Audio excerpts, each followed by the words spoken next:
Estandarización de la técnica ecográfica de los marcadores de cromosomopatías de primer trimestre. El examen ecográfico detallado de la anatomía fetal permite detectar por un lado las malformaciones y por otro los marcadores ecográficos de cromosomopatías, alteraciones que no pueden ser catalogadas como malformaciones, pero que constituyen signos de alerta que obligan a descartar la presencia de alteraciones de cromosómica fetal.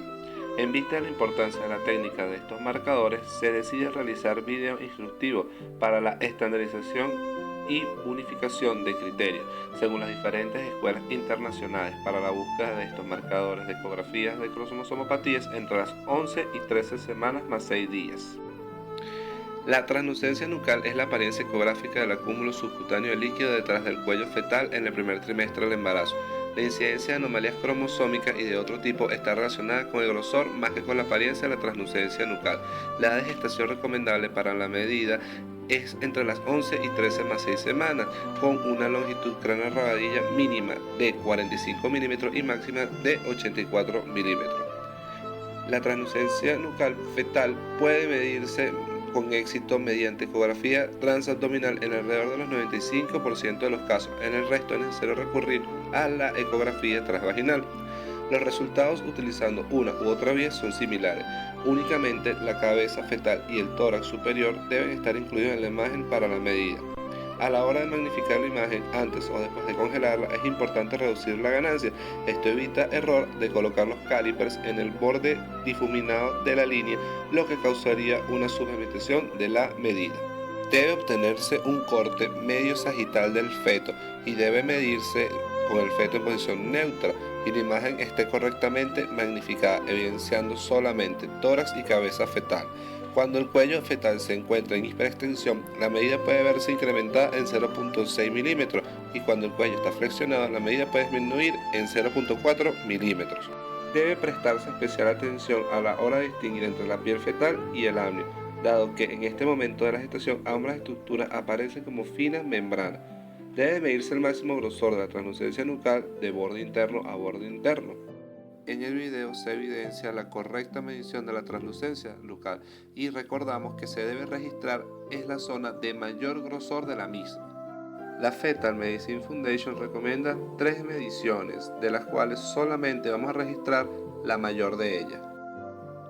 Siguiendo y acatando las pautas anteriormente mencionadas, las diferencias intra e interobservador en las medidas de la translucencia nucal fetal son menores a de 0.5 milímetros en el 95% de los casos, minimizando así la tasa de error. El hueso nasal. El hueso nasal se debe obtener, al igual que la translucencia nucal, en un plano sagital medio del perfil fetal, manteniendo el traductor ecográfico paralelo a la dirección de la nariz. En este corte deben aparecer 3 líneas distintas, una línea superior la cual representa la piel, la línea inferior que es más gruesa y más ecogénica que la piel que representa el hueso nasal y una tercera línea casi en continuidad con la piel pero a un nivel superior o más alto que representa el cartílago nasal. En los fetos cromosómicamente normales, la incidencia de ausencia del hueso nasal es menor al 1% en la población caucásica y alrededor del 10% de los afrocaribeños. El hueso nasal está ausente en el 60-70% de los fetos con trisomía 21, en alrededor del 50% de los fetos con trisomía 18 y en el 30% de los fetos con trisomía 13. Regurgitación tricuspidia. La regurgitación tricuspidia se presenta en el 65% de los fetos con trisomía 21 y en el 6% de los fetos con cromosoma sano. Todos los fetos presentan regurgitación tricuspidia, pero en condiciones normales no debe sobrepasar los 60 centímetros sobre segundo. Para la evaluación de la regurgitación tricuspidia se debe conseguir un plano apical de las 4 cámaras cardíacas, dosis posterior posicionando el cursor sobre la válvula tricúspide y con un ángulo no mayor de 20 grados con respecto a la dirección del flujo sanguíneo, con una apertura de 2 a 3 milímetros de nuestro volumen de muestra. Se diagnostica regurgitación tricuspidia cuando ésta ocupa por lo menos la mitad de la sístole, con una velocidad que supera los 60 centímetros sobre segundo.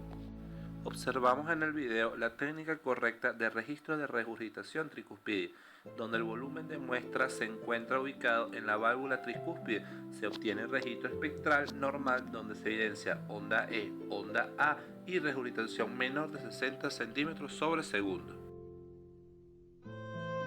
Triángulo retronasal. Recientemente se ha añadido la evaluación del triángulo retronasal en la exploración ecográfica de las 11 a las 13 más 6 semanas.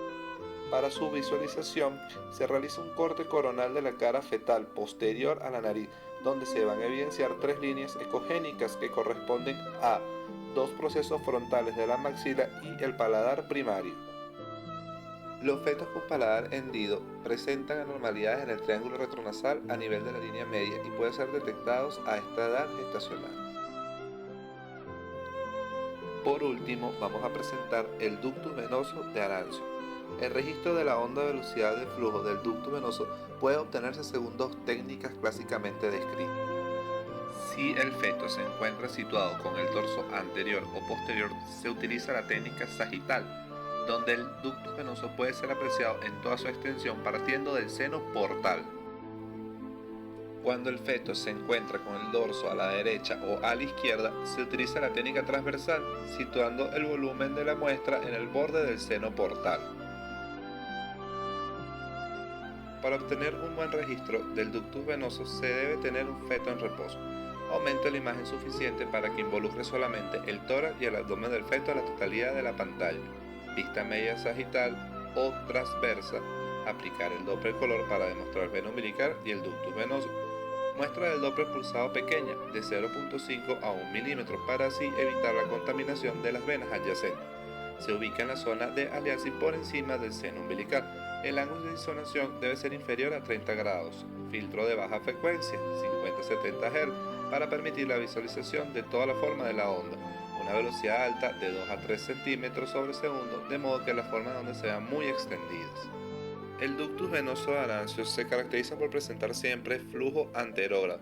Las formas de onda se evalúan cualitativamente, donde se van a identificar un primer pico de máxima velocidad, la cual corresponde a la sístole ventricular, un segundo pico durante la diástole precoz, que es el llenado pasivo ventricular, onda D, y un valle o llenado activo de los ventrículos, contracción auricular, onda A. En el video se demuestra la forma correcta de registro del ductus venoso de Arancio. Con el feto en posición sagital, vamos a colocar nuestro volumen de muestra en la zona de aliasing, que se encuentra ubicada por encima del seno umbilical. Una vez ubicada esta zona antes comentada, vamos a activar el Doppler pulsado, donde vamos a obtener tanto el registro espectral como el registro sonoro, que es muy característico del ductus venoso de Arancio.